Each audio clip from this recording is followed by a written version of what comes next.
आक्रमणों से सुरक्षा की आवश्यकता। दक्षिण बिहार तथा दक्षिण पश्चिमी बंगाल को मराठा आक्रमणकारियों से सुरक्षित रखने के लिए भी झारखंड पर कंपनी का नियंत्रण आवश्यक बन गया।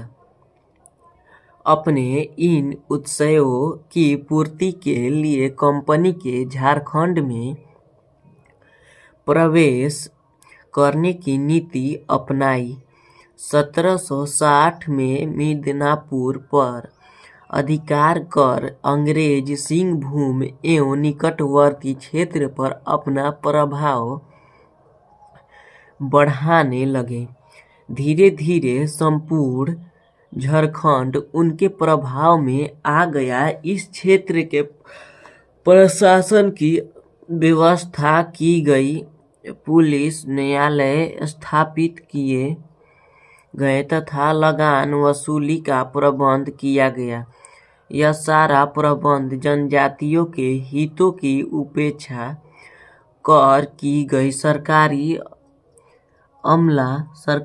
अमला आदिवासियों का उत्पीड़न करने लगे, उन पर अत्यधिक कर लगा दिए गए तथा इन्हें नहीं चुकाने पर जमीन से बेदखल किया जाने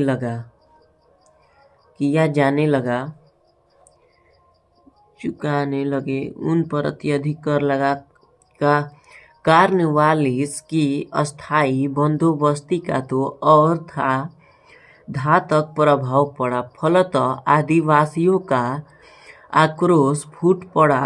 उन लोगों ने एक ही साथ कंपनी, सरकार, जमींदार, जागीरदार, पुलिस, साहूकार और सूदखोरों का विरोध करना आरंभ कर दिया। अतः आदिवासी विद्रोह एक ही साथ राजनीतिक, प्रशासनिक, आर्थिक और धार्मिक विद्रोह भी बन गए। 18वीं और 19वीं शताब्दी में भारत के विभिन्न भागों में अनेक आदिवासी विद्रोह हुए। इनमें प्रमुख है चुआर विद्रोह, पहाड़िया विद्रोह, तिलका माझी का विद्रोह, खेरवार विद्रोह, कोल विद्रोह, संताल विद्रोह तथा बिरसा मुंडा का विद्रोह। 20वीं शताब्दी में टाना भगत आंदोलन हुआ।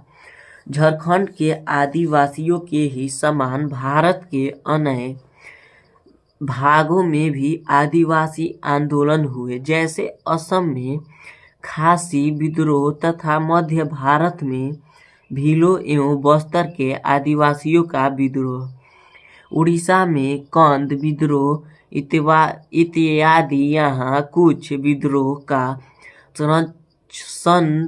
संक्षिप्त परिचय दिया जा रहा है।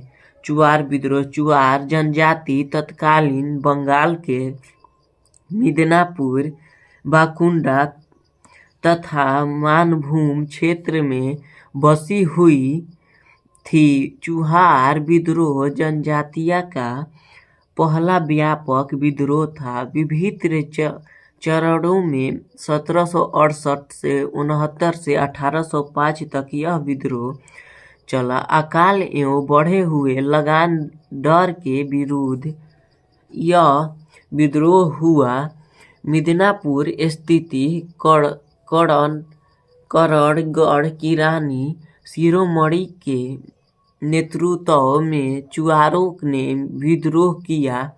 विद्रोह लंबा खींचा। 1799 में रानी को गिरफ्तार कर कलकत्ता भेज दिया गया, परंतु इससे विद्रोह की अग्नि शांत नहीं हुई। राजा जगन्नाथ के नेतृत्व में भी चुआरों ने व्यापक विद्रोह किया। विद्रोह को दबाने के लिए सरकार को प्रयोग करना पड़ा। आगे चलकर चुआरों ने गंगा नारायण के विद्रोह में भी भाग लिया।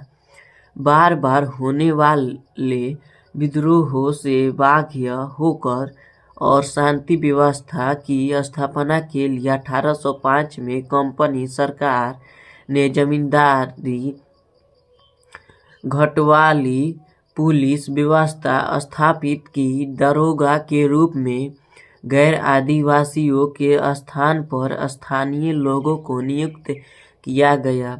जंगल महाल जिला भी बनाया गया। परिणाम स्वरूप 1830 तक मानभूम क्षेत्र में शांति बनी रही। पहाड़ियों विद्रोह। तिलका मांझी का विद्रोह पहाड़िया युद्धप्रिय जनजाति थी। यह भागलपुर के राजमहल की पहाड़ियों में बसी हुई थी।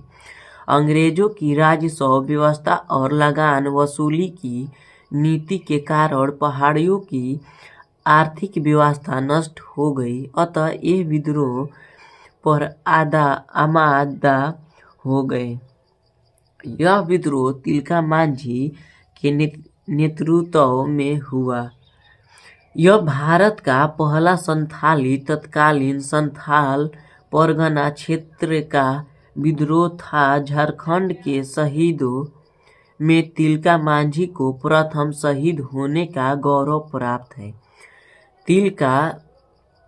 तिलका मांझी का जन्म 1750 में सुल्तानगंज भागलपुर बिहार के तिलकपुर महिषी ग्राम में हुआ था। उनके पिता का नाम सदा मुर्मू था। तिलका मांझी बचपन से ही कुशाग्र बुद्धि के थे। उन्हें तीर चलाने में महारत हासिल थी। वे आदिवासियों की दयनीय स्थिति देखकर खिन्न रहा करते थे। वे कंपनी शासन और जमींदारी शोषण के प्रबल विरोधी थे। उनके विचारों से प्रभावित होकर अनेक युवक इनके साथ हो लिए। इन लोगों ने सरकार जमींदार विरोधी एक संगठन बना लिया एवं तिलका मांझी को अपना नेता एवं नायक चुन लिया। राजमहल, पाकुंड, गोंडा एवं दुमका के निकटवर्ती क्षेत्र में बड़ी संख्या में पहाड़िया जनजाति के लोग रहते थे। कृषि इनका मुख्य व्यवसाय था। कुछ लोग अधर सरकारी सेना में भी नियुक्त किए गए थे। 1770 में बंगाल बिहार में भीषण दुर्भिक्ष पड़ा, जिससे पहाड़ियों भी बुरी तरह प्रभावित हुए। इसके बावजूद जबरदस्ती मालगुजारी और जमीन सरकार अब तक निष्क्रिय बनी हुई थी, परंतु जमींदारों की शिकायत और मालगुजारी वसूली में होने वाले व्यवधान को देखकर उसे इस ओर ध्यान देना पड़ा। 1778 में ऑगस्टस क्लीवलैंड, जो झिलमिली साहब के नाम से विख्यात थे, को भागलपुर जिला का कलेक्टर नियुक्त किया गया। क्लीवलैंड ने भागलपुर के पहले राजमहल की पहाड़ियों जनजाति के बीच काम किया था। वह जानता था कि पहाड़िया स्वतंत्र और उग्र प्रवृत्ति के हैं, अतः इन पर नियंत्रण करने के लिए उसने कूटनीति एवं सैनिक बल दोनों का सहारा लिया। उसने बाहर से संथालों को बुलाकर बसाना आरंभ किया तथा सुधार योजना भी बनाई, जिसे लागू नहीं किया जा सका। उसने स्थानीय लोगों, जिनमें पहाड़िया भी थे, की अर्थ सरकारी सेना का गठन किया। इन सारी तैयारियों के बाद क्लीवलैंड ने तिलका मांझी को पकड़ने के लिए पहाड़िया पलटन के साथ अपने अधिकारियों को भेजा। इनमें एक अधिकारी मिट फोई था। जब वह आगे बढ़ रहा था तो उस पर तीरों और गुलेलों से आक्रमण किया गया।